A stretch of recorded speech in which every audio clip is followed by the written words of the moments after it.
ఇంకా తెలంగాణలో ఇంకా పార్టీలు ఏవి లేవు. రెండే రెండు ఉన్నాయి.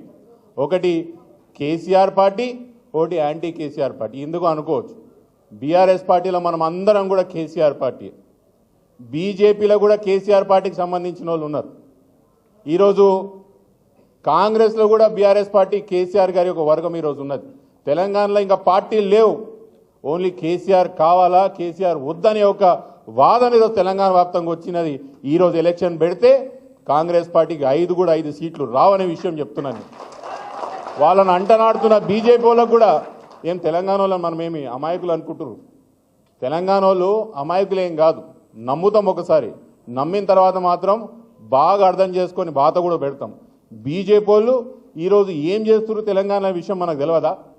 ఈరోజు మన గ్రౌండ్ లెవెల్లో మణికొండ మున్సిపాలిటీలో ఏ 2 పార్టీలు పొత్తులున్నాయి చెప్పుండ్రి.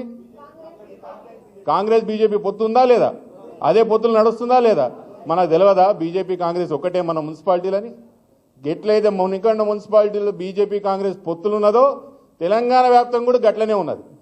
రామన్న చెప్తుండే ఆర్ఎస్ బ్రదర్స్ తెలంగాణలో అదే సేల్స్ ఫుల్ ఉన్నది. ఆర్ఎస్ బ్రదర్స్ సేల్స్ ఫుల్ ఉన్నది.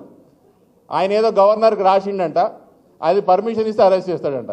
ఇవన్నీ గవర్నర్కి అడిగే చేస్తున్నారు రైలు. ఇది కొత్తగా ఇదెందుకు అడుగుతున్నారు అంటే, నేను ఇచ్చినట్టు చేయాలి, నువ్వు ఏనట్టు చేయి, మన ఇద్దరం కలిపి మాట్లాడాలి. ఇది ఒక డ్రామా తెలంగాణలో నడుస్తున్నది. ఎప్పుడు ఎన్నికలు పెట్టినా తెలంగాణలో స్పష్టత క్లారిటీగా ఒకటి మాత్రం అర్థమైనది, కేసీఆర్ గారు ఉంటేనే తెలంగాణ పరిగెత్తుతుంది, తెలంగాణ డెవలప్ అవుతుంది అనే విషయం మాత్రం తెలంగాణకి మన వాళ్ళకి చాలా స్పష్టంగా అర్థమవుతుంది. ఈ విషయం యాద పెట్టుకోవాలా. మిగతా విషయాలన్నీ కూడా పెద్దలు అమ్మ రామన్న గారు మాట్లాడుతున్న మనవి చేసుకుంటూ, రాయందర్ నియోజకవర్గంలో అన్న ఇది ఓన్లీ మణికొండ మున్సిపాలిటీకి సంబంధించిన జాయినింగే. రానున్న రోజుల్లో రాయందర్ నియోజకవర్గంలో మిగతా నియోజకవర్గంలో తిరుగులేని శక్తిగా బీఆర్ఎస్ పార్టీని తీర్చిదిద్దుతాం.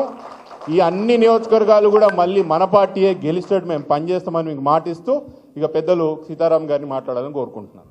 Thank you.